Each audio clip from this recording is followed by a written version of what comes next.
Genesis chapter 3 verse 15. They said, the woman shall have a seed. Now, when you understand biology, women don't have seed. Because what produces an offspring is something called the spermatozoon. And only a man has the capacity to produce a spermatozoon. And so because a woman does not have seed, when God said a woman will have a seed, that means he has gone beyond biology. He has now entered spirit life. Because a new operation is about to enter the earth realm. And he said, the seed of the woman shall bruise the head of the serpent. So the ancient war that was going on in the spirit, God wanted man to fight that battle for him. But the man did not have wisdom because he was not operating from light. He was operating from the fallen realm. And so that beast outsmarted him. And so when God wanted to come this time, he cannot come from a man, because if he comes from a man, he will be a man of man.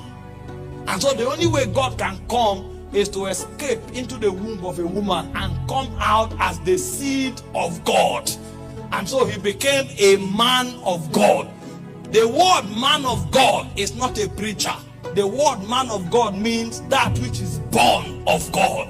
And so the first time God wore the garment of a man of God showed up. And he said the assignment of the first man of God was to crush the head of the serpent. And so one of the reasons we exist is to crush the head of the serpent and to bring glory to God by establishing his government. Now, if you look at the scriptures deeper, John was speaking about this same matter that happened in Genesis. In 1 John chapter 3 verse 8, and he said, for this cause is the Son of Man made manifest, that he might destroy the works of the devil. And so every time man finds meaning, his first assignment is to destroy the works of the devil. Because from the Garden of Eden, his job is to crush the head of the serpent. 1 John 3:8 said, to destroy the works of the devil.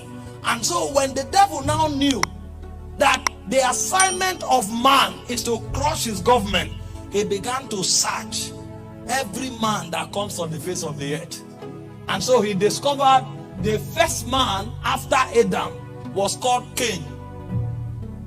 And so he went and dabbled into Cain and made Cain to kill Abel, so that no man will exist again. Because he was afraid of the human race. Prophecy has captured it that it is man that will crush his head. So when Adam came, he battled Adam. When Adam gave birth to Cain, he battled Cain. And then a man showed up called Enosh. And he said from the days of Enosh, men began to call upon the name of the Lord. That was when we knew that the technology of crushing the head of the serpent is not to speak English, it's priesthood. Because the first men that were able to attempt to crush the head of a serpent was to call upon the name of the Lord. But there was a deficiency. The deficiency that race of men had was that their life was biological. And so anyone that begins to trouble the devil will wait for him to grow old. Because no matter how smart you are, you can't deny old age. And so when Enosh died, men came until the time of Noah. The heart of men became dark. God had to purge the earth. And God started again and started with Abraham. And so from time to time, every time men show up, the devil comes. He found a man called Samson. He was so strong. He could carry the gate of a city on his shoulder. And he said, this may be the man that will crush my head. And he sent Delilah. And so every time the man turns in the direction of flesh, he becomes weak. And the Samson was cut off. And they kept cutting men off until he saw a strange man who walked into the wilderness to fast and pray for 40 days. And he came to him with the same strategy and said, if you are the Son of God. So the whole idea was to find the Son of God. Number is not a factor. It's the Son of God that is the factor. And so the census of darkness was to find the Son of God. And so if you say, if you are the Son of God, turn these stones to bread. And Jesus looked at him. The man you met in the garden is operating from his brain. This one operates from government.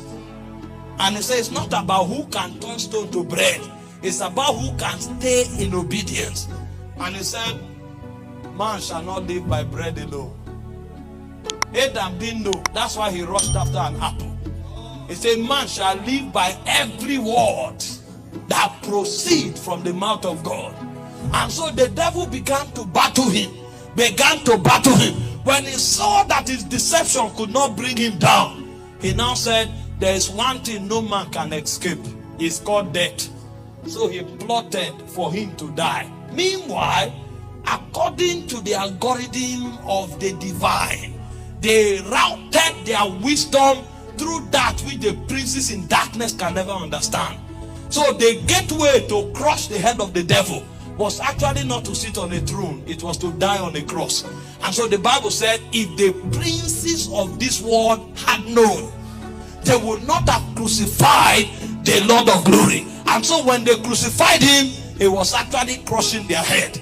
So in Colossians 2:14, it said, having spoiled principalities and powers, he made a public show of them, triumphing over them by the cross. So the way Jesus killed the devil was not to fight, it was to die. That was when we knew that the greatest strength on earth is self-denial. When a man begins to die to self, he begins to win the battle of the spirit realm. And so Jesus was the first man that was able to crush the head of the serpent. But after Jesus carried out that assignment, the world will not come to an end. And so there was a parable in the spirit. A question was asked, and that question is in Isaiah 53 verse 8. Now that he has completed this assignment and the world has not yet ended, he said, who shall declare his generation? The Son of Man has completed the job. The head of the serpent has been crushed, but men are still on the earth. Who is that person that can hold the fort waiting for the Messiah? Who shall declare his generation? The job is done, but there are so many other victims on the earth. And so that question became the birthing of what we call ministry. And so ministry is not a product of human ambition. Ministry is actually an extension of the government of God that Jesus began to institute when he hung on the cross. And that's why I tell people, ministry does not begin when you establish institution. Ministry actually begins when you understand self-denial, because it's in death that we can crush the head of the serpent.